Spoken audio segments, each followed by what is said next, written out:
Capítulo 13. Se necesita un equipo para los deportes de equipo. El fútbol es un deporte de equipo, por lo tanto, ha de haber un equipo para jugar al fútbol. ¿Qué es un equipo? Un equipo es ante todo un grupo de jugadores. ¿Es cualquier grupo de jugadores un equipo? No, rotundamente no. Para que un grupo de jugadores llegue a ser un equipo, debe cumplir tres condiciones. 1. Tener un objetivo común. 2. Para alcanzar ese objetivo, los jugadores deben depender unos de otros. 3. Los jugadores deben interrelacionarse entre sí. Lo que hace uno debe influir en los demás. Que todos los miembros del equipo, y queremos decir todos los miembros y no solo los jugadores, también los entrenadores, la junta directiva, los propietarios, el médico, el psicólogo, etc. entiendan estos principios es básico para que el equipo tenga éxito. Especial importancia tiene el entendimiento del principio de interrelación y de dependencia entre los miembros del equipo que luchan por un objetivo común. Un buen equipo es aquel en el que la habilidad del conjunto es mayor que la suma de las habilidades individuales de los jugadores.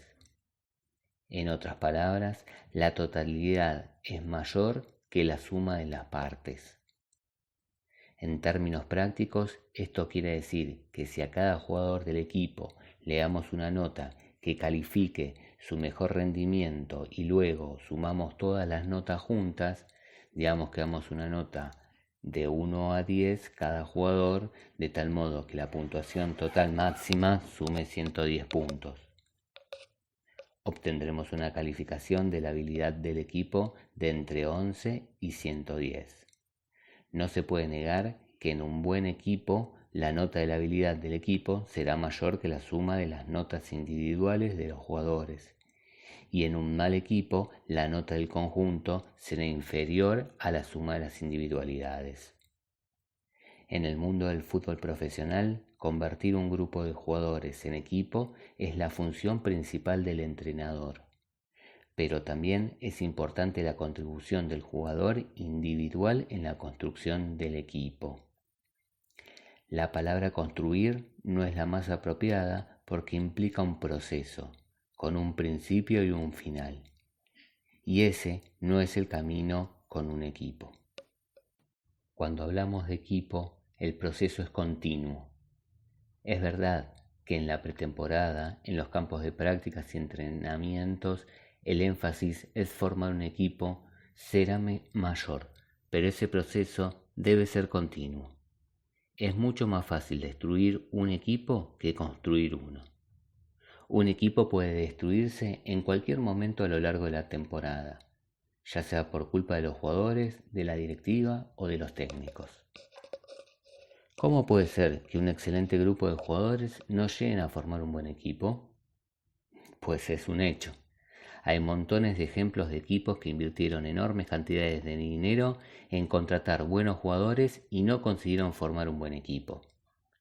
Si formamos un equipo con los mejores jugadores del mundo, ¿será el mejor equipo del mundo? No necesariamente. Si no se escatiman esfuerzos a la hora de construir el equipo, entonces será un buen equipo. Pero en realidad, lo más probable es que no obtengamos un buen equipo. La siguiente fórmula debería aclarártelo. Podemos considerar la habilidad real de un equipo como el resultado de la habilidad potencial del equipo menos las influencias, fuerzas y procesos negativos que sucedan en el equipo. Habilidad real del equipo es igual a habilidad potencial del equipo menos fuerzas negativas y procesos perturbadores. En este capítulo empezaremos por reconocer en primer lugar los procesos perturbadores o los provechosos para la construcción y funcionamiento de un equipo. Discutiremos los procesos que pueden llevar a una pérdida parcial de potencial del equipo o a la realización de su potencial. aprenderemos cómo reducir o anular los procesos perturbadores y cómo fortalecer los procesos constructivos. Construir el equipo es principalmente tarea del entrenador, pero es importante que cada jugador del equipo sea consciente de la influencia personal que tiene sobre la habilidad del equipo. Debido a ello, el capítulo es importante para todos los jugadores.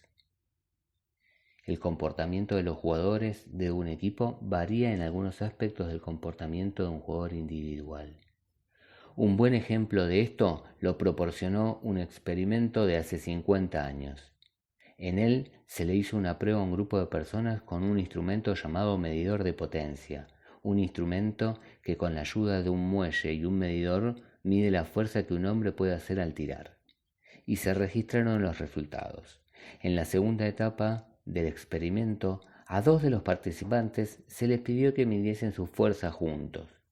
Y luego, grupos de 3, 4, 5 personas hicieron lo mismo. A todos se les pidió que tirasen con toda su fuerza.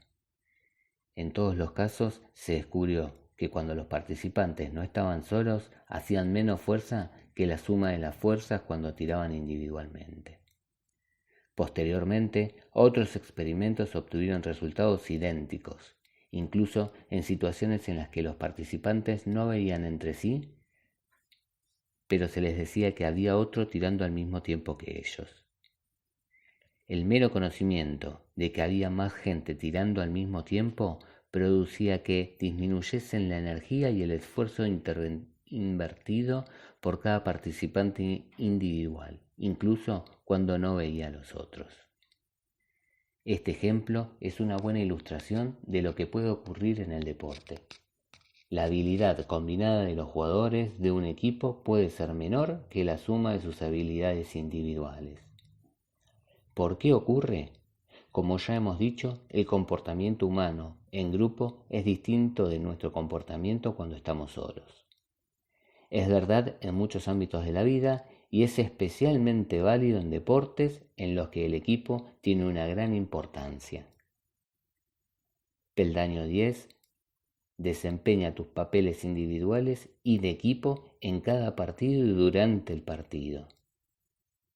Si regresamos al experimento de tirar del muelle y nos imaginamos a un equipo bueno y unido participando en el experimento, veremos que cada jugador que está tirando del muelle, al mismo tiempo que los demás compañeros de equipo, tirará con más fuerza que cuando tira él solo. El jugador debería pensar: ahora mi esfuerzo influye sobre todo el equipo, así que debo esforzarme más. Si todos los jugadores piensan así, nos encontramos con una situación en la que su esfuerzo conjunto será mayor que la suma de los esfuerzos que los individuos hicieron cuando estaban solos. ¿Cómo prevenir y neutralizar los procesos perturbadores y las fuerzas negativas? ¿Y cómo reforzar los procesos y las fuerzas positivas? 1. División de la responsabilidad. Los jugadores de un equipo a veces creen que, como la responsabilidad la comparten muchos jugadores, su responsabilidad individual como jugador es menor. ¿Cómo se refleja esto en el campo? Un jugador se dice a sí mismo: voy a ahorrar fuerzas. Después del próximo ataque no bajaré a defender. Ya hay bastantes jugadores defendiendo. Otro compañero asumirá la responsabilidad y bajará por mí. Mientras hablamos de no bajar a defender solo después de un ataque, no suena tan mal. Pero el problema es cuando el jugador no coordina su comportamiento con el resto del equipo y ocurre que en el mismo ataque 2 o 3 jugadores deciden no bajar a defender, porque cada uno de ellos pensó: no pasa nada, ya hay bastantes defendiendo. Es así como se marcan muchos goles. Y el problema es que el daño no es solo el gol recibido, sino también el humor colectivo. Los otros jugadores del equipo están influidos por lo que acaba de ocurrir y ello puede provocar un daño considerable al juego del equipo. El sentimiento de responsabilidad dispersa se manifiesta en la tendencia a tomar mayores riesgos comparado con el estado de responsabilidad personal. De este modo, podemos llegar a ver a una defensa lateral coger el balón y subir con él al ataque, cuando esto va contra las instrucciones del entrenador, o cuando hay un saque de falta, ver a un jugador abandonar la defensa, también contra las órdenes recibidas y subir a rematar de cabeza. Cuando en un equipo profesional no se pone énfasis sobre la responsabilidad personal, el equipo puede tener la sensación de que todo el mundo es responsable o, en otras palabras, que nadie es responsable. Posibles formas de proceder. Debe discutirse el tema con el equipo y tomar conciencia de ello. Debe resaltarse la responsabilidad de cada jugador. Se recomienda grabar en video ejemplos de goles concebidos por una deficiente coordinación de la responsabilidad y por tomar riesgos innecesarios. Al mismo tiempo, deben resaltarse jugadas buenas en las que la responsabilidad personal lleva a un jugador a realizar acciones buenas para el equipo. La dirección técnica debe tener mano dura con los jugadores que no cumplen con la responsabilidad personal para con el equipo y deben animar y recompensar los casos de responsabilidad personal destacados sin relación con el resultado. 2. División del esfuerzo. Algo semejante sucede con el esfuerzo que se realiza. Al igual que sucedía en el experimento de tirar del muelle medidor, saber que el esfuerzo va dividido entre varios jugadores nos lleva a no esforzarnos al máximo. De nuevo, si hablamos del caso de un único jugador, la cosa no es tan grave. El problema está cuando sucede como en el experimento y ese mismo pensamiento lo tienen varios jugadores. El esfuerzo que hacen decae y consecuentemente también decae la habilidad del equipo. Posibles formas de proceder. Debe discutirse el tema con el equipo y tomar conciencia de ello. Debe resaltarse la importancia que tiene que todos y cada uno de los jugadores se esfuercen al máximo, desde el pitido inicial al final, y sin que dependa del resultado ni del esfuerzo que hagan los otros jugadores. Se recomienda mostrar video a los jugadores con ejemplos de goles concebidos por falta de esfuerzos de algunos jugadores. La dirección técnica debe tener mano dura con los jugadores que no dedican todo su esfuerzo personal al equipo y al mismo tiempo deben animar y recompensar a aquellos jugadores que hagan gala de un esfuerzo personal destacado sin relación con el resultado. 3. El efecto catástrofe. Cuando los jugadores no cumplen con su responsabilidad personal y no esfuerzan al máximo y además no están en su mejor forma, por el motivo que sea, el resultado puede llegar a ser el colapso de todo el equipo. A veces es suficiente con que en un partido haya 2 o 3 jugadores que no están en buena forma y que no cumplen con su responsabilidad personal y no hacen el esfuerzo necesario para que eso lleve al equipo al colapso total. Algunas veces el equipo puede compensar la mala forma de algunos jugadores haciendo un esfuerzo extra por cubrir sus faltas, corrigiendo sus errores y animándolos. Sin embargo, esto, aunque sin dañar la habilidad del equipo, acabará por conducir al colapso del equipo. El colapso del equipo sucederá cuando esos jugadores, además de hacer gala de una deficiente habilidad, no asuman su responsabilidad personal y no se esfuercen en el partido. Este tipo de comportamiento es contagioso. Otra posibilidad es que otros jugadores del equipo pueden perder la fe en la capacidad del equipo para ganar el partido. Entonces su motivación caerá en picado. El esfuerzo que hacen decaerá. ¿Para qué esforzarme más si los otros no lo hacen y pierden todos los balones? Y el equipo se vendrá abajo. En otras palabras, en vez de encontrarnos en una situación en la que solo hay un par de jugadores que no están en buena forma, pero el equipo está funcionando, luchando y esforzándose, nos encontramos en un colapso total, una catástrofe. Posibles formas de proceder. Debes hacer que los jugadores sean conscientes del tema y hablar de situaciones así en el seno del equipo. Si hay ejemplos que se dieron en partidos, se recomienda pasarlos en video.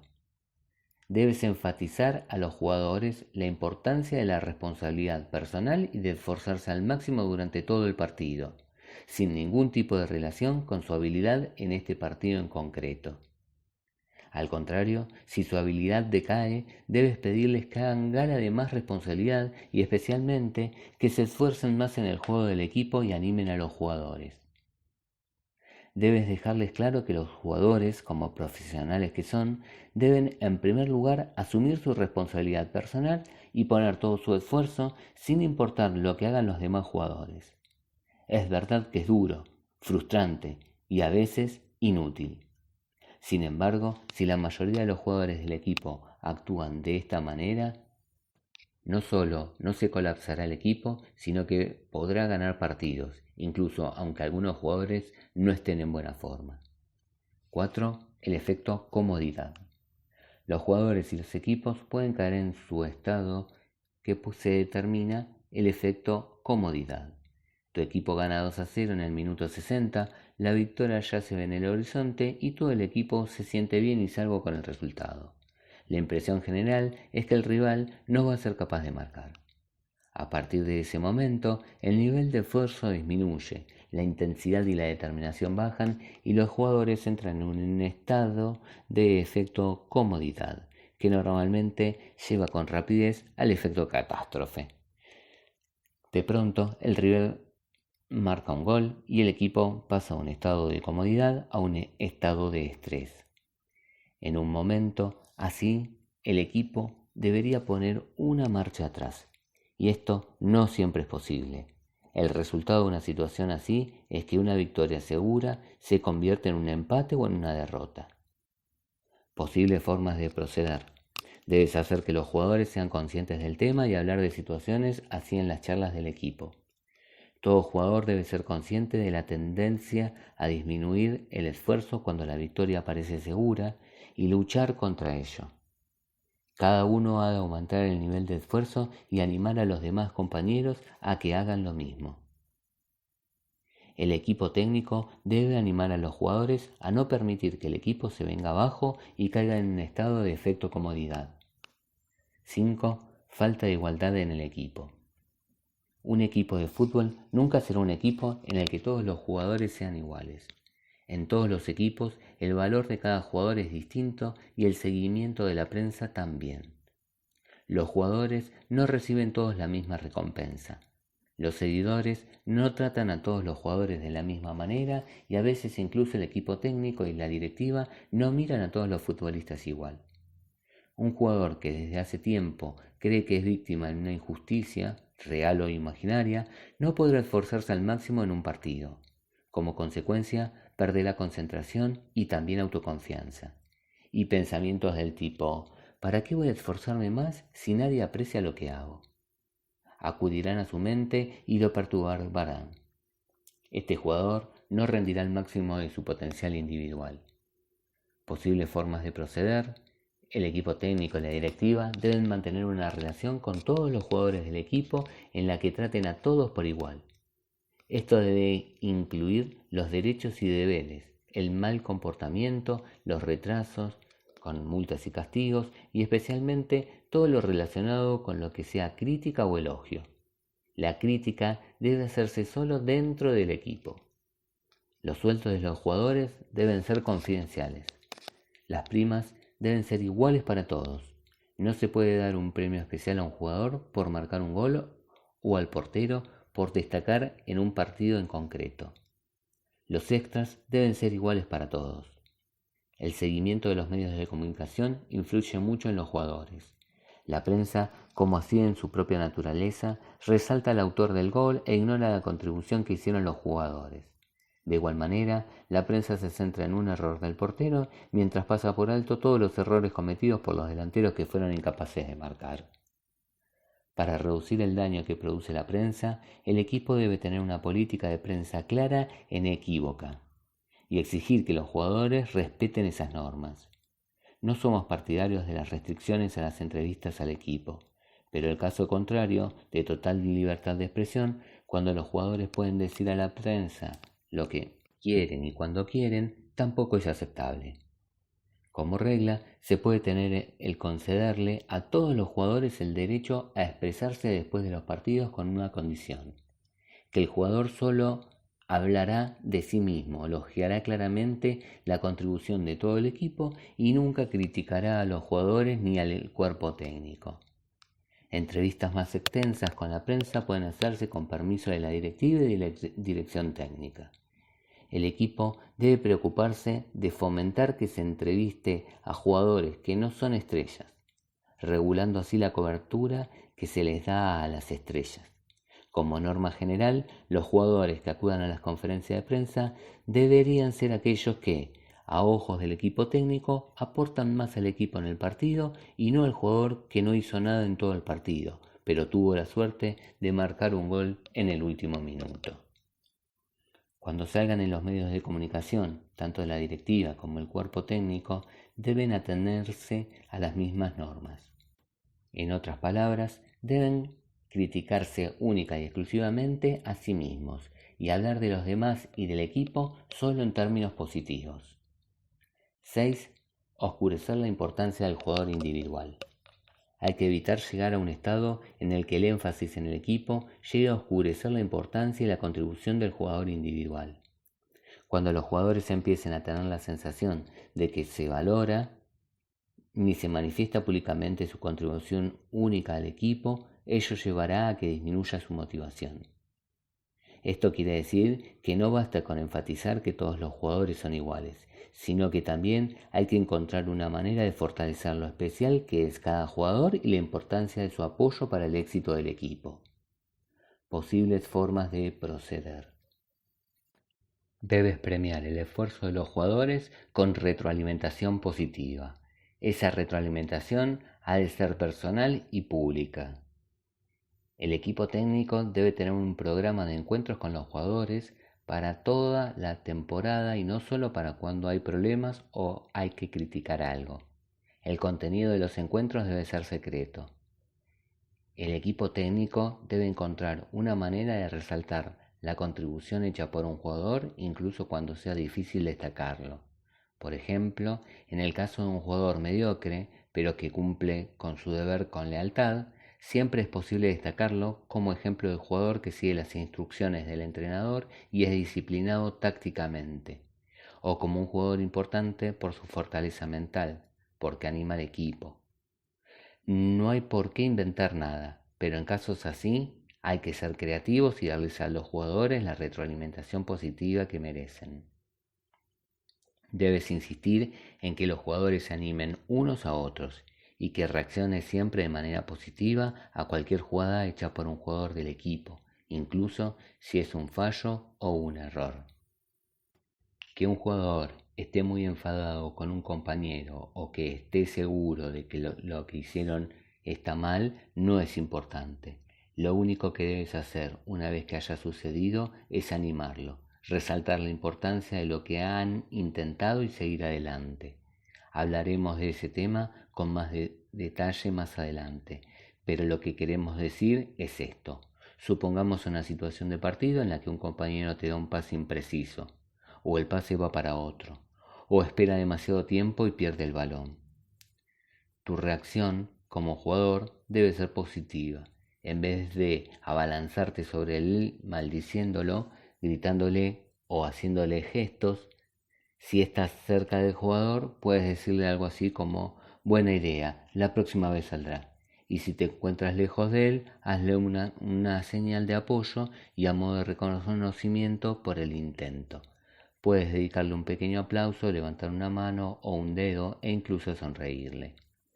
Si tienes oportunidad de intercambiar un par de palabras con el jugador que a tus ojos cometió un fallo o se equivocó al no pasarte el balón, puedes animarle con una frase como: buena idea, trata de prestar atención cuando me desmarco y quedo libre para pasármela. Venga, vamos a ganar este partido. Cualquier reacción de este tipo tendrá más efecto que muchas de las expresiones de enfado o gritar. Si estás seguro de tus observaciones, guárdatelas para el análisis del partido en la sesión de video, con todo el equipo reunido. Ahí podrás manifestar tu opinión sin enfados y explicar tus argumentos para las jugadas y las situaciones en las que algún jugador cometió algún fallo, no pasó el balón, etc. 7. Resaltar el resultado. Cuando un equipo profesional y toda la gente que los rodea convierten el resultado de los partidos en lo único importante, el camino al colapso del equipo es normalmente corto. En el deporte es imposible concentrarse solo en el resultado. Muchas veces el resultado no depende solo del equipo. Un equipo puede jugar a tope de su potencial y aún así perder, porque jugó contra un equipo mejor o por un fallo de un jugador o por un fallo de cálculo. Es mucho más importante, por lo menos para el equipo técnico y para los jugadores, concentrarse en la interacción del equipo durante el partido. Es importante prestar atención a las cosas que están bajo el control exclusivo de los jugadores y del equipo técnico. Por ejemplo, si el equipo se preparó adecuadamente, si los jugadores se prepararon debidamente para el partido tanto física como mentalmente, si todos los jugadores siguieron las instrucciones del entrenador, si los jugadores se esforzaron al máximo a lo largo del partido. Por supuesto, el equipo quiere ganar todos los partidos, pero eso es imposible. Céntrate en las cosas que tienen bajo control. Aportará más al equipo que centrarte solo en el resultado. Posibles formas de proceder. Es verdad que los medios de comunicación, los aficionados e incluso a veces los miembros de la directiva solo le dan valor al resultado y están en su derecho. El club debería tener diseñado un comportamiento rutinario estable que seguir después de los partidos, sin que dependa del resultado. Ese comportamiento estable debe abarcar todas las áreas. Parte de la rutina debería ser un análisis profesional del último partido, después de una derrota, pero especialmente después de una victoria, aunque es más fácil corregir fallos y criticar después de una victoria que después de una derrota. El análisis debe resaltar las acciones que el equipo y el cuerpo técnico tenían bajo control. No servirá de ninguna ayuda que el equipo llegue a la conclusión de que tuvo mala suerte o de que el árbitro pitó en su contra. Resaltar áreas que se escapan al control del equipo acabará por dañar al equipo. 8. Crear subgrupos en el equipo. Durante la actividad del equipo se pueden crear subgrupos de distintos tipos. De hecho, no hay nada malo con los subgrupos si no perturban el funcionamiento del equipo y si sus objetivos son idénticos a los objetivos del equipo.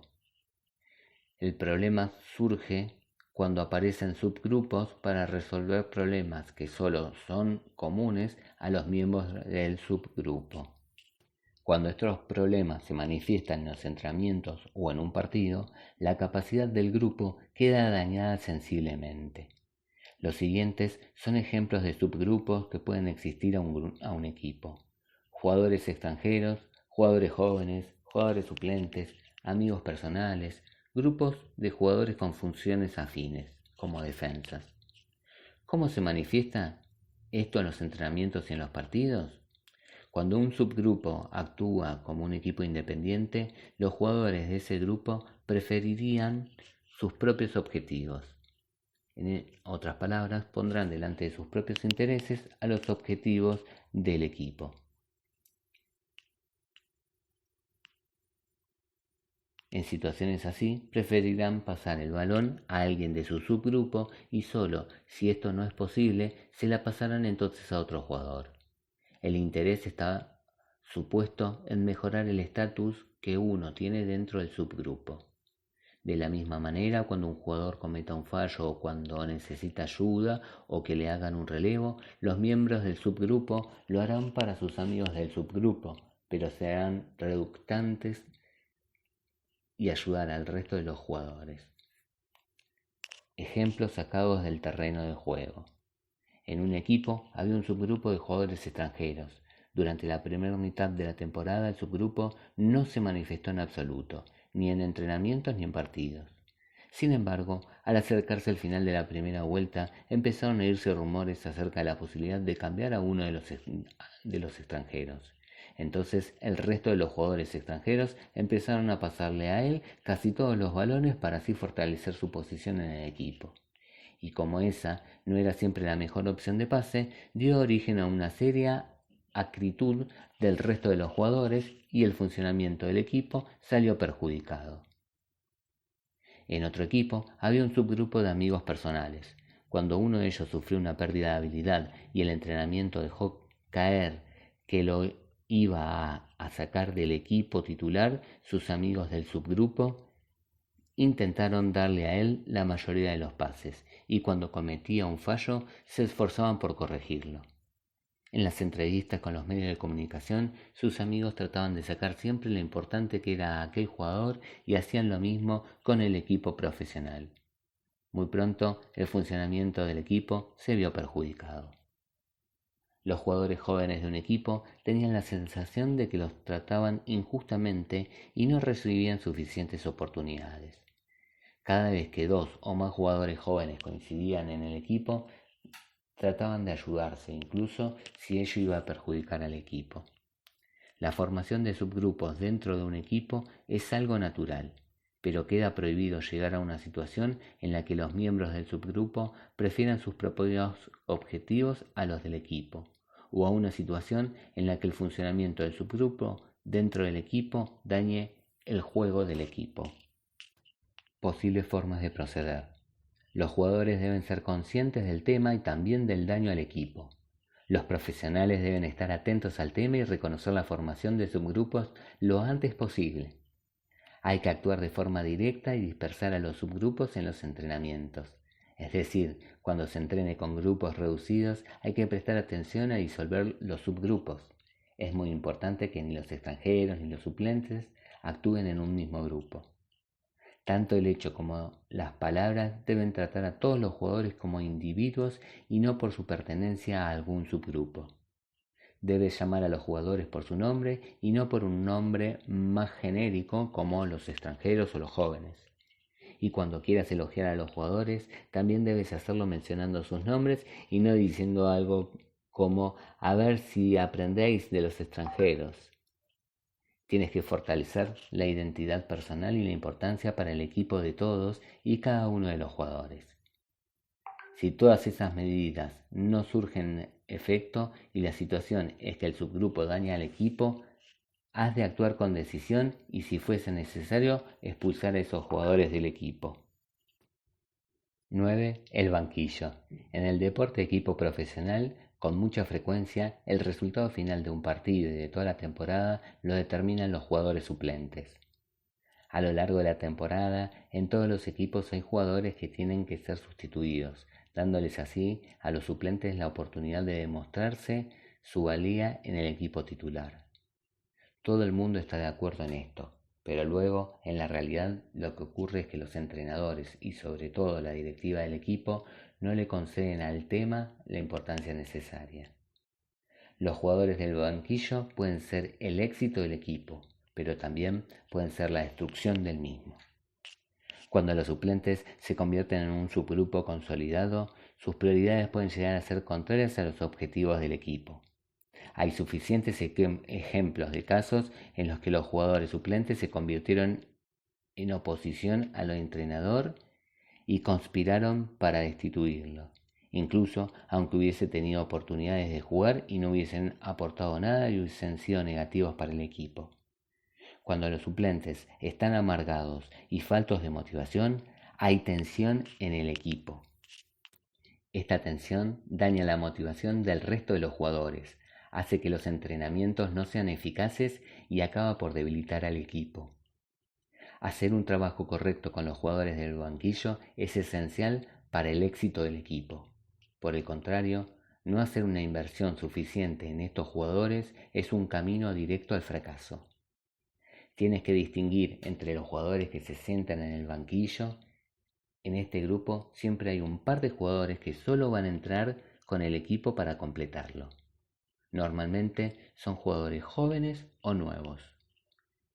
Estos jugadores deben ser conscientes de que en esta etapa solo van a estar en el equipo para entrenar y mejorar, y que en el futuro se les irá haciendo sitio en el equipo. De momento, sin embargo, no van a entrar al equipo titular. En definitiva, no debe quedar dudas al respecto de eso.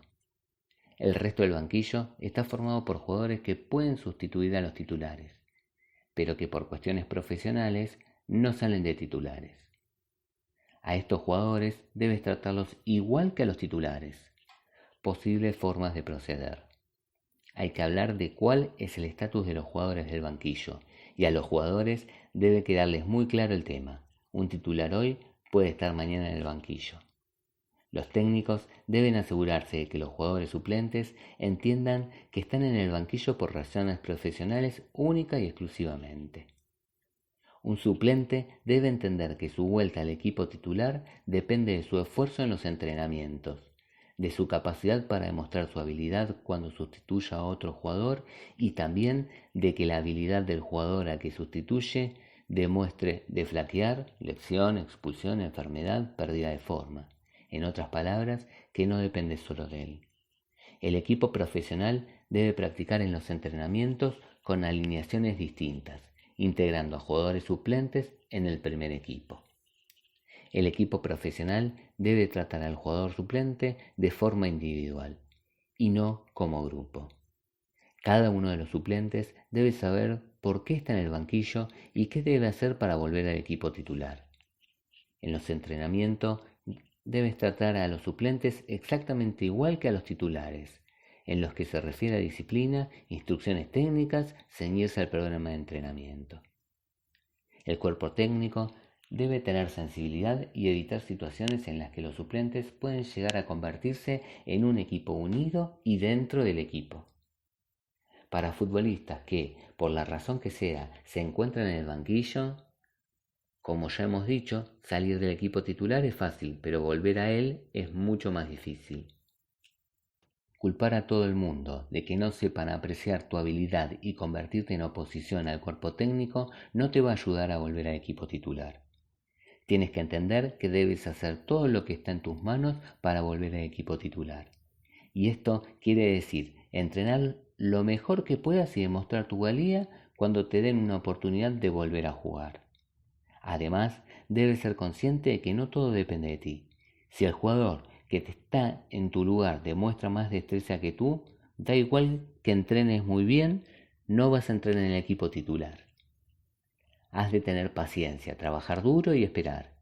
Es verdad que es difícil prepararse para un partido cuando sabes que no vas a ser titular, pero tienes que poner todo tu esfuerzo. Tu preparación mental para el partido debe ser la misma que si fueses a salir de titular. Mientras estés sentado en el banquillo, no eres ni un espectador ni un seguidor. Debes estar metido en el partido, concentrado en el jugador o jugadores que pudiesen tener que sustituir. Piensa en cuáles son sus problemas y qué podría hacerse mejor. Cuando te manden salir a calentar, también debes prepararte mentalmente al mismo tiempo. Durante el calentamiento, respira hondo y visualiza el partido. Regula tu estrés y tu motivación. Trabaja tu autoconfianza y tu fe en tu capacidad. Todo ello sin relación con el tiempo que te toque jugar. No estropees tu oportunidad enfadándote con el entrenador por solo darte entrada en el partido en este momento. La ira no hará más que distraerte y demostrará al entrenador que tenía razón desde el principio al no incluirte en el equipo titular. Al entrar en el partido, no intentes de inmediato hacer una jugada que requiera mucha concentración o que tiene pocas posibilidades de éxito. Empieza haciendo cosas sencillas y eficaces. Entra en el partido poco a poco, siguiendo las instrucciones del cuerpo técnico y reflexiona sobre las conclusiones que sacaste respecto a los fallos que cometió el jugador al que tú sustituiste. En cualquier caso, haz que el equipo sienta que puede confiar en ti. Anima, empuja y juega de forma agresiva, pero no a lo loco. Concéntrate en el partido que disputas y en cada una de sus acciones. No pienses en la importancia del partido. ¿Qué pasará si perdemos? ¿O volveré al equipo titular si juego bien? Este tipo de pensamientos no harán más que distraerte. Concéntrate en el presente, ya pensarás después del partido. Piensa qué jugadores más famosos que tú y muchos más caros ya se han sentado o se sentarán en el banquillo en algún momento de sus carreras. Lo sabio es ser paciente, tomar el banquillo como parte del juego y trabajar duro para volver al equipo titular. Si en 2 años no logras entrar en el 11 inicial del equipo, es hora de tomar decisiones y buscarte otro equipo. Debes empezar a jugar, aunque ello implique irse a un equipo de una división inferior. Si estás mucho tiempo sin jugar, pierdes destreza y no tendrás ocasión de demostrar tu valía. Es mejor jugar de titular en un equipo de una división inferior y así poder demostrar tu valía. No te conformes con ser un eterno sustituto. Ese es el camino para acabar con tu carrera. 10. Marcar objetivos claros para el equipo. Ya mencionamos que una de las condiciones básicas para la consolidación de un equipo es el objetivo común. Marcarse objetivos claros en el deporte es importante tanto para el equipo como para el jugador individual y trataremos este tema en el capítulo 15. Para que un equipo se mantenga unido, ha de tener un objetivo común claro. En otras palabras, todos los miembros del equipo, es importante que dicho objetivo sea común a los jugadores, al cuerpo técnico, a los propietarios, a la directiva, al médico y a todo aquel que tenga algún papel en el equipo. Deben estar de acuerdo en los objetivos del equipo y creer en las posibilidades de alcanzarlos. Los objetivos pueden constituir un equipo, pero también pueden destruirlo. Cuando los objetivos no son claros y sobre todo si no son uniformes, el equipo puede resultar dañado. Dicho de otra manera, cuando el propietario tiene ideas distintas a los objetivos del entrenador o cuando se da una situación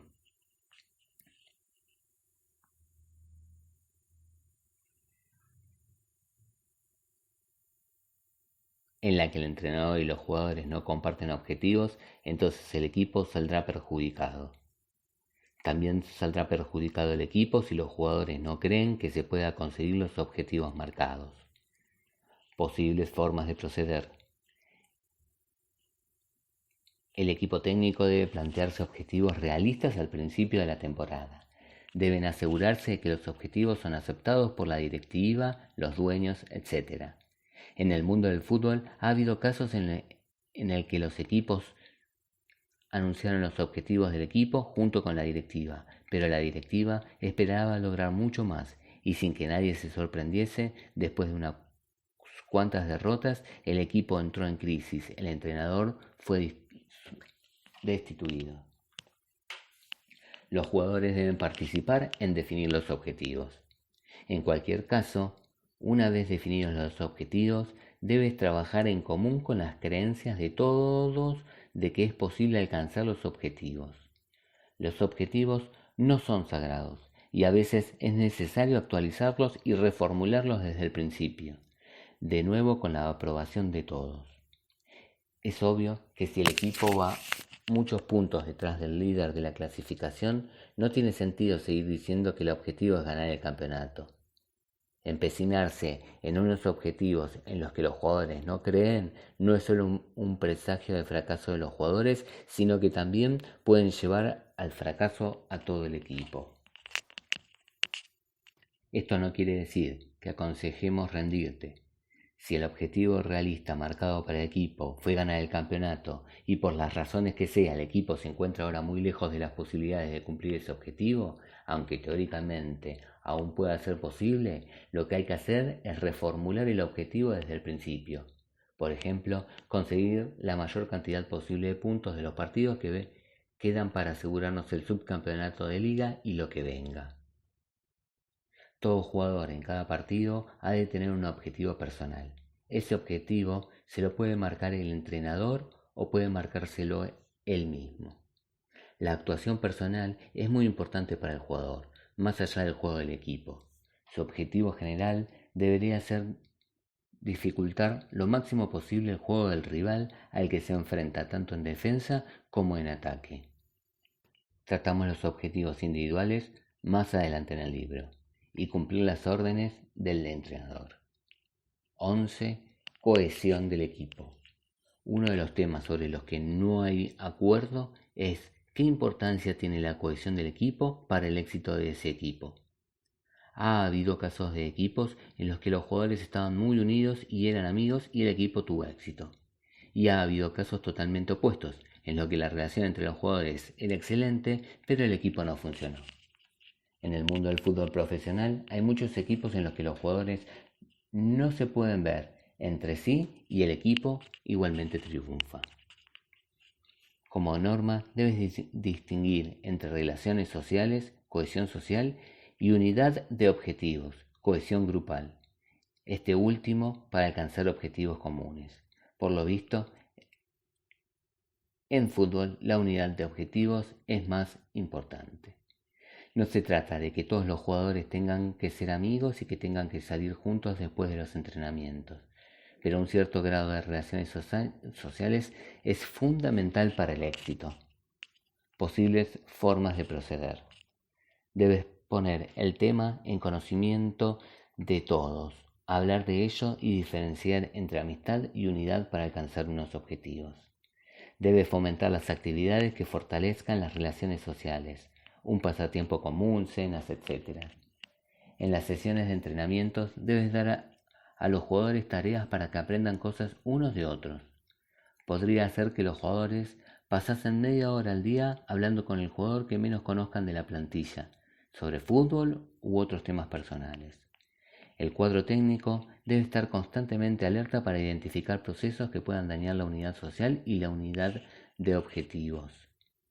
Es importante crear un orgullo de equipo y resaltar la unidad del equipo comparado con otros equipos. Para ello es importante tener una insignia, unos colores para el atuendo y cualquier otro símbolo único. Es importante crear un lema para el club, como jugamos por el club. Resumen. En este capítulo tratamos distintos aspectos de la formación de un equipo y su conservación. El equipo técnico es el responsable de la creación del equipo, pero es importante que todos los jugadores conozcan estos procesos y pongan todo de su parte para lograr el éxito del equipo, porque el éxito personal es insípido si no va acompañado de por lo menos pequeños éxitos de equipo. Como jugador de un equipo, tienes responsabilidad personal en su éxito. Debes sobresalir en tu papel individual, pero también en el del equipo. Tus acciones como miembro de equipo pueden construir o deconstruir. Piensa siempre en las consecuencias de tus actos, palabras y hechos para el equipo. Comprender los procesos de equipo y tal y como los explicamos en este capítulo harán de ti un jugador mejor. Los jugadores suplentes deben adoptar la forma de trabajar que se ha descrito. Rincón del entrenador. El hecho de que un grupo de jugadores con talento entrenen juntos mucho tiempo no es suficiente para convertirlos en un buen equipo. Más allá de esto, tu visión personal de cómo se crea un equipo, los temas que salieron en este capítulo son importantes para el éxito del equipo. En todos los apartados de estos temas, la primera línea siempre es: pon el tema de conocimiento de todos y habla de él abiertamente. Ese es tu deber. El lugar de entrenamiento es el sitio donde deben llevarse a cabo la mayor parte del trabajo de consolidación del equipo y debes tener cuidado de que no se convierta en un campo de pruebas. La mayoría de los jugadores de equipo deben estar de acuerdo en que va a hacer algo bueno antes de ir al lugar de entrenamiento. Un buen momento para escoger a los jugadores y organizar el lugar de entrenamiento es a final de la temporada. Construir un equipo es un proceso sin fin. Tienes el deber de dedicarle reflexiones y tiempo al tema durante la temporada. Tu personalidad y tu temperamento como entrenador marcan tu estilo de trabajo con el equipo, pero debes tratar todos los temas discutidos aquí, incluso aunque en tu opinión no sean importantes. Hay una cosa en la que tenemos que estar de acuerdo: los jugadores no te necesitan como amigo. Ya tienes suficientes amigos. Te necesitan como líder para ayudarlos a lograr sus objetivos. Por ello, aconsejamos seguir el eslogan, sobre todo si en el equipo tienen jugadores que se creen estrellas o que la prensa los trata como tales. Las estrellas brillan solo en el cielo e incluso allí forman grupos. No puedes esperar que un grupo de jugadores jueguen como un equipo. Para jugar en equipo necesitas un equipo.